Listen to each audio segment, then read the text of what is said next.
쥐절쥐절 늘어놓지 않고 정확하게 말하는 법. 도대체 무슨 말을 하려는 거야? 만약 당신이 이런 말을 들었다 해도 절대 낙담하지 말라. 이런 말을 듣는 원인은 분명하며 설명을 잘하는 방법은 따로 있다. 왜냐하면 내 의도를 제대로 전달하고 결과를 내는 말에는 공식이 있기 때문이다. 쥐절쥐절 늘어놓지 않고 정확하게 말하는 법. 기회를 얻고 결과를 내는 말에는 공식이 있다. 내 실력이나 노력을 말로 까먹는 사람. 잡담은 되지만 회의는 안 되는 사람. 말은 많지만 정작 하고 싶은 얘기는 제대로 못하는 사람. 의미도 재미도 없는 얘기를 주절주절 늘어놓는 사람. 얘기하다 보면 자꾸 상대의 감정을 건드리는 사람. 긴장하면 자신이 무슨 말을 하려고 했는지조차 까먹는 사람. 중요한 미팅이나 영향력 있는 사람과의 만남 후에 늘 이불킥을 하는 사람. 하고 싶은 말을 심플하고 임팩트 있게 전달하고 싶은 사람. 우리의 노력과 실력을 인정받기 위해 혹은 의견과 제안, 협력 요청 등을 노련하게 해내고 싶은 사람들을 위해 어떤 상황에서도 당황하지 않고 신뢰감 있게 대처할 수 있도록 우리가 알아야 할 말의 공식과 설득의 솔루션을 공부해보자. 기회를 얻고 결과를 내는 말의 솔루션 첫 번째. 상대를 움직이는 말에는 공식이 있다. 아무리 상대방이 이해하기 쉽게 전달해도 결과로 이어지지 않으면 소용이 없다. 여러분은 좋은 설명의 조건이 무엇이라고 생각하는가? 이해하기 쉬운 설명, 혹은 정보가 정확한 설명이라고 생각하는 사람도 많을 것이다. 물론 이런 것도 중요한 요소지만 설명할 때 가장 중요한 것은 의도한 결과를 내는 것이다. 그러기 위해서는 상대방이 설명을 듣고 이해해주기를 넘어 상대방을 움직이게 해야 한다. 이런 설명으로는 상대방이 움직이지 않는다. 전달했다는 사실 자체에 혼자 만족한다. 예를 들면 이해하셨죠? 감정론으로 상대방을 설득하려고 한다. 예를 들면 이런 일은 용납할 수 없어요. 상대방의 감정에 지나치게 신경을 써서 설명이 애매해진다. 예를 들면 비사의 탓이라는 건 아니지만 설명이 서툰 사람은 내가 하고 싶은 말을 상대방에게 전달하기만 하고 듣는 사람이 행동에 나서야 할 이유를 제시하지 못할 때가 많다. 이러면 가장 중요한 결과로 이어지기가 어렵다.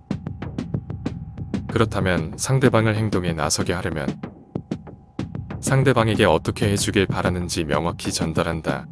요청, 어떻게 해주길 바라는가? 이 판촉 계획을 봐주십시오. 이유, 왜 해주길 바라는가? 매상이 오르지 않아서요.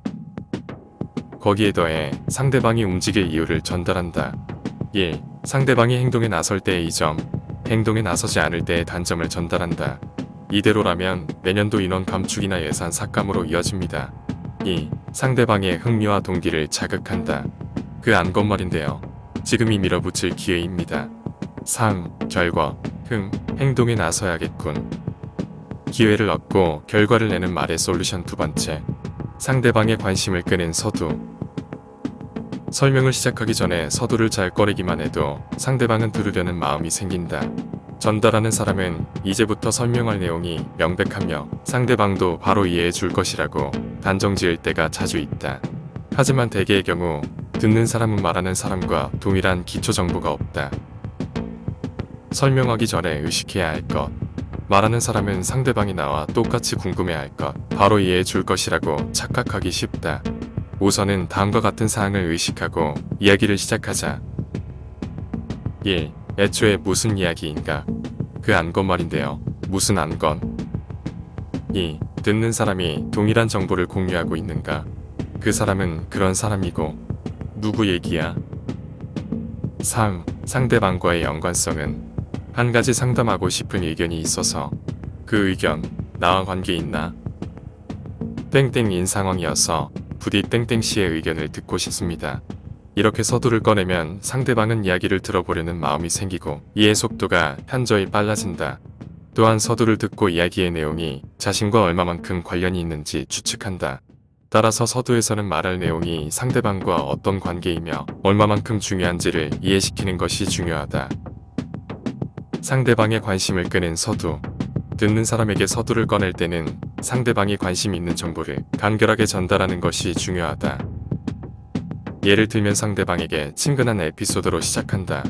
땡땡씨가 담당하는 그 안건, 실은 저도 관계가 있어서요. 2. 상대방의 전문 분야 이야기로 시작한다. 땡땡 씨의 전문 분야니까 의견을 듣고 싶어서요. 3. 상대방에게 참고가 될 이야기라고 전한다. 저번에 땡땡 씨가 말씀하신 건 참고가 될 만한 정보가. 4. 상대방에 대한 질문으로 시작한다. 과장님의 의견을 듣고 싶은 사례가. 5. 상대방과의 관계를 강조한다. 실은 저도 예전부터 흥미가 있는 분야여서. 기회를 얻고 결과를 내는 말의 솔루션. 3번째, 변화에 주목하면 사람의 마음을 끈다. 사람은 현상 유지보다 변화에 흥미를 갖기 쉽다. 설명을 할 때도 이 변화는 매우 중요하다. 왜냐하면 사람은 이제껏 갖고 있던 인식을 바꿀 필요가 있는 포인트에 주목하기 때문이다. 즉 달라진 부분을 강조하면 듣는 사람의 주의를 끌 수 있다. 특히 비즈니스에서는 변화를 아는 것이 상당히 중요하다. 무언가가 달라지면 새로운 대응을 생각해야 하기 때문이다. 항상 변화에 주목하고 이를 설명에 반영하자. 변화를 전달하는 표현. 1. 최근 저출산이 시장에 급격한 변화를 가져왔습니다. 2. 리서치 중인 트렌드가 달라지는 걸 느꼈습니다. 이 상품이 혁신적인 점은. 3. 이번 보물기점으로 상황이 바뀌어서. 이런 변화를 분명하게 말하면 듣는 사람의 주의를 끌 수 있다. 지금까지와 무엇이 다른지를 전달할 것. 과거와 미래를 연결하는 설명을 하면 정보의 신뢰도가 더욱 높아진다. 설명을 잘하는 사람은 지금까지 이야기한 것을 되짚는 부분과 이번에 이야기할 새로운 부분을 잘 나누어 이야기한다. 그러면 설명을 들은 사람이 새롭게 들은 이야기를 다른 회의에서 혹은 상사에게 보고할 때 마찬가지로 알기 쉽게 전달할 수 있다. 반면 설명이 서툰 사람은 지금까지의 이야기와 이번에 새로 한 이야기를 잘 구분하지 못하여 듣는 사람으로 하여금 어디부터 어디까지가 새로운 이야기인지 몰라 스트레스를 느끼게 한다. 이런 사태를 피하려면 여기까지와 이제부터라는 이음말을 사용하자. 예를 들면 1. 여기까지가 지난번 이야기입니다. 이제부터가 이번 이야기인데. 2. 예전에 뵀을 때는 여기까지만 파악했습니다. 이제부터는 그 후에 알게 된 사항을 말씀드리겠습니다. 뉴스성을 강조해 주목을 끄는 3가지 말. 1. 최초. 부록이 있는 브랜드 무크지는 많지만 이 브랜드와의 협업은 최초입니다. 2. 이례적. 이 정도 스펙의 상품을 이 가격으로 판매하는 건 이례적입니다. 3. 가장 많이. 이 상품이 40대 남성이 가장 많이 마시는 캔 커피입니다. 쥐절쥐절 늘어놓지 않고 정확하게 말하는 법. 기회를 얻고 결과를 내는 말에는 공식이 있다.